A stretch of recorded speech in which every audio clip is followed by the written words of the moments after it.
Shri YS Jaganmohan Reddy గారు ఏషియాలోని the second largest market యార్డ్గా పేరొందినటువంటి మన గుంటూరు జిల్లా మార్కెట్ యార్డ్కి వచ్చి అక్కడున్నటువంటి వేల మంది రైతులు ఈ రోజున వాళ్ళ యొక్క గోడు వినిపించుకుందామని జగన్మోహన్ రెడ్డి గారిని కలుద్దామని చెప్పి అక్కడికి వచ్చినటువంటి రైతులు వారి యొక్క బాధ తెలియజేసుకుంటూ జగనన్న ప్రభుత్వం అప్పుడు మేము ఇంతో అంతో వలసపోయిన వాళ్ళం కూడా వెనక్కొచ్చి వ్యవసాయం చేసుకొని ఏదో ఒక పంట పండించుకొని మేము సంతోషంగా ఉన్నాం. ఈ 9 నెలల నుంచి వాళ్ళకు ఉన్నటువంటి దుస్థితిని వాళ్ళు జగన్మోహన్ రెడ్డి గారికి ఎక్స్ప్రెస్ చేస్తూ వాళ్లకు జరుగుతున్నటువంటి నష్టం గురించి వాళ్ళు చెప్పుకుంటూ ఉంటే మరి ఒకవైపున రైతన్నలు వాళ్ళ సమస్యలు చెప్పుకొని గతంలో జగనన్న ప్రభుత్వం ఉన్నప్పుడు రైతు భరోసా కేంద్రాలు పనిచేశాయి.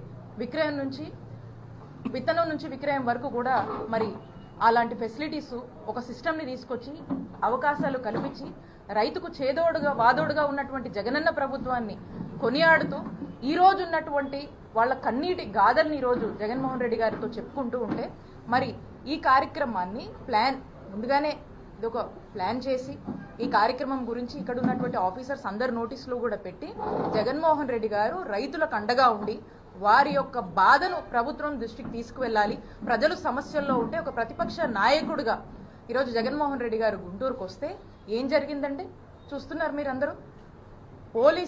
పోలీసుల బాధ్యత ఏంటండి? కాన్స్టిట్యూషన్ పద్ధతిలో కూడా వాళ్ళు పనిచేయాల్సినటువంటి అవసరం పోలీసులది. ఈరోజు కేవలం ఒక టీడీపీ పార్టీ కోసం పనిచేస్తున్నట్టుగా వాళ్ళ యొక్క వైఖరి ఈరోజు మనకు అర్థమైంది.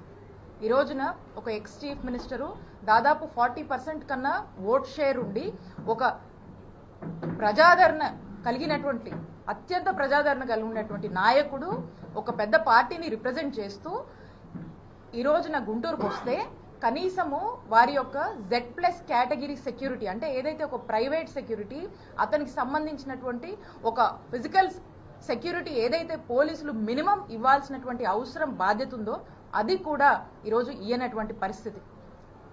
అలాగే అసలు పోలీస్ కానీ సెక్యూరిటీ కానీ ఎందుకండి? ఎక్కడైనా జనం గుమిగూడితే వాళ్ళని ఒక పద్ధతిలో మెయింటైన్ చేయడానికి ఈ రోజున ఈ సెక్యూరిటీ అనేది అవసరం. లా అండ్ ఆర్డర్ కంట్రోల్లో ఉంచడానికి ఇవన్నీ కూడా మెయింటైన్ చేయడానికి అవసరం. ఒక విఐపి ఈరోజు వచ్చినప్పుడు Z+ కేటగిరీకి సంబంధించినటువంటి సెక్యూరిటీ ఇవ్వాల్సినప్పుడు కనీసం అతని గురించి కానీ ఏదన్నా తొక్కిసలాటనో లేకపోతే ఏదైనా ఇంజురీ జరుగుతేనో లేదా సెక్యూరిటీ లేదని ఈరోజు మా లీడర్కి ఏదైనా హామ్ జరుగుంటే ఎవరిది రెస్పాన్సిబిలిటీ? ఎవరు తీసుకుంటారు ఈ రెస్పాన్సిబిలిటీ? ఇక్కడ ఏమీ లేదు అని చెప్పేసి ఏదైనా జరుగుంటే who is responsible for this? Is this not the responsibility of the police అని మేము ప్రశ్నిస్తా ఉన్నాం. ఈరోజు జరగకూడదని నిన్న జరిగితే స్టాంపేడ్ అని రాస్తారు, మాట్లాడతారు.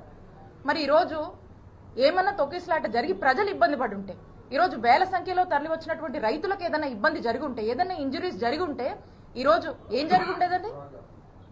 దీని బాధ్యత ఎవరు తీసుకుంటారు?